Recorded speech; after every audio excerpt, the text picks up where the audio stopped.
Welcome to Telugu one news. నేను మహాలక్ష్మి. చంద్రబాబు చంద్ర నిప్పులు చెరిగారు. తన స్వభావానికి విరుద్ధంగా ఆగ్రహాన్ని ప్రదర్శించారు.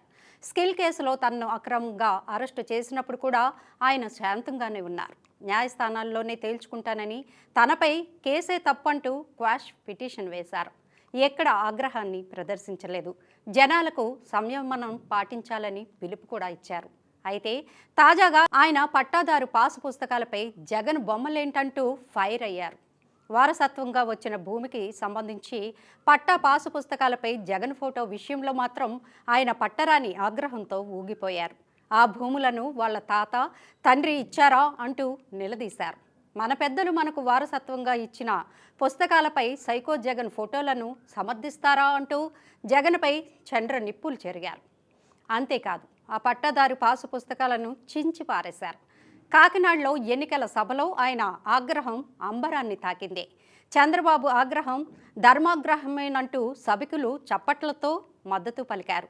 అసలే ల్యాండ్ టైటిలింగ్ యాక్ట్పై ప్రజాగ్రహం వెల్లువెత్తుతోంది. ఆ అంశాన్ని ప్రధానంగా ఎన్నికల అంశంగా జనంలోకి తీసుకువెళ్లడంలో చంద్రబాబు సక్సెస్ అయ్యారు.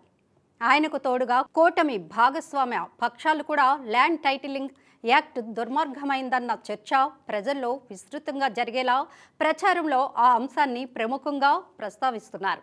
సరిగ్గా ఈ తరుణంలోనే పులివెందుల్లో వైఎస్ జగన్ సతీమణి భారతిని ఓ వైసీపీ నేతే మా పట్టాదారు పాసు పుస్తకాలపై జగన్ బొమ్మ ఎందుకంటూ నిలదీశారు. ఆ ప్రశ్నకు సమాధానం లేక భారతి నేలచూపులు చూశారు. సరిగ్గా ఆ అంశాన్ని చంద్రబాబు అందిపుచ్చుకున్నారు. తొలి నుంచి కూడా పట్టాదారు పాసు పుస్తకాలపై జగన్ ఫోటో ఎందుకంటూ తెలుగుదేశం ప్రశ్నిస్తూనే ఉంది. ఇప్పుడు ఎన్నికల సమయంలో అదే ప్రధాన అంశంగా తెర మీదకు తీసుకురావడంతో జనంలో కూడా ఇదే విషయమై చర్చ జరుగుతోంది. మొదట భూమి పట్టా పాసు పుస్తకాలపై జగన్ ఫోటో, ఇప్పుడేమో ల్యాండ్ టైటిలింగ్ యాక్ట్ అంటూ చట్టం. ఈ రెండింటిని కలిపి చూస్తే మన భూములు మనవి కాకుండా జగన్ చేస్తున్నారంటూ జనంలో పెద్ద చర్చ ఆరంభమైంది. ఆ విషయాన్ని చంద్రబాబు మరింత స్పష్టంగా ప్రజల గుండెలను నేరుగా తాకేలా లేవనెత్తారు.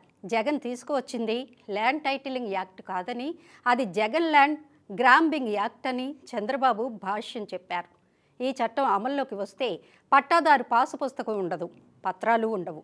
మన ఆస్తులు అమ్మాలన్నా కొనాలన్నా జగన్ అనుమతి కావాలి. ఇది మీకు సమ్మతమేనా అని ప్రజలను నేరుగా ప్రశ్నించారు. ఎంతోమంది సీఎంలుగా పనిచేశారు. ఎవరైనా ఇలాంటి పనికిమాలిన చట్టం తెచ్చారా? ఏ సీఎం అయినా పట్టాదారు పుస్తకాలపై తన ఫోటో వేసుకున్నారా అని నిలదీశారు. ఈ ఫోటోల పిచ్చోడిని సాగనంపకపోతే మీ భూములన్నీ కబ్జా చేసేస్తాడంటూ చంద్రబాబు హెచ్చరించారు. ఇక జగన్ ఫోటో ఉన్న పట్టాదారు పాసు పుస్తకాలను చంద్రబాబు నాయుడు చింపేసి గాల్లో ఎగరవేసిన దృశ్యాలు సోషల్ మీడియాలో వైరల్గా మారాయి. మాకు పొలాలు ఇచ్చింది మీ తాత రాజారెడ్డి కాదు, మీ నాయన వైఎస్ఆర్ కాదు అంటూ నెటిజన్లు జగన్ను తెగ ట్రోల్ చేస్తున్నారు. పొద్దున్నే మీ ముఖం చూడాల్సిన కర్మ మాకేంటి సామి అంటూ ఈసడించుకుంటున్నారు. అసలు పట్టాదారు పాసు పుస్తకాలపై జగన్ ఫోటో అన్న థీమును అమలు చేయడం మొదలైనప్పటి నుంచే జగన్పై సామాజిక మాధ్యమంలో సెటైర్లే మరో రేంజ్లో పేలాయి. అదేదో సినిమాలో చెప్పినట్లు ఎవరికైనా చూపించండ్రా, అలా వదిలేకండ్రా అంటూ జగన్ను నెటిజన్లు ట్రోల్స్ చేశారు. ప్రభుత్వ ఆసుపత్రులు, ఆఫీసుల్లోనే కాదు, భూమి రికార్డుల్లోనూ జగన్ బొమ్మలతో రెవెన్యూ సర్వే శాఖలు భారీ ఫోటో ఎగ్జిబిషన్ ఏమైనా పెట్టాయా అంటూ అప్పట్లోనే సందేహాన్ని వ్యక్తం చేశారు. ఇప్పుడు సరిగ్గా ఎన్నికల సమయంలో జగన్ ఫోటోల పిచ్చి ఆయన మెడకు చుట్టుకుందని పరిశీలకులు విశ్లేషిస్తున్నారు. రాష్ట్రంలో భూమి ఉన్న ఏ ఒక్కరూ జగన్ ఫోటోను చూడడానికి ఇష్టపడని విధంగా పరిస్థితి తయారైంది. అదే ఆయనకు ఈ ఎన్నికల్లో భారీ పరాజయాన్ని తెచ్చిపెట్టే అంశంగా మారిపోయిందని పండితులు అంటున్నారు.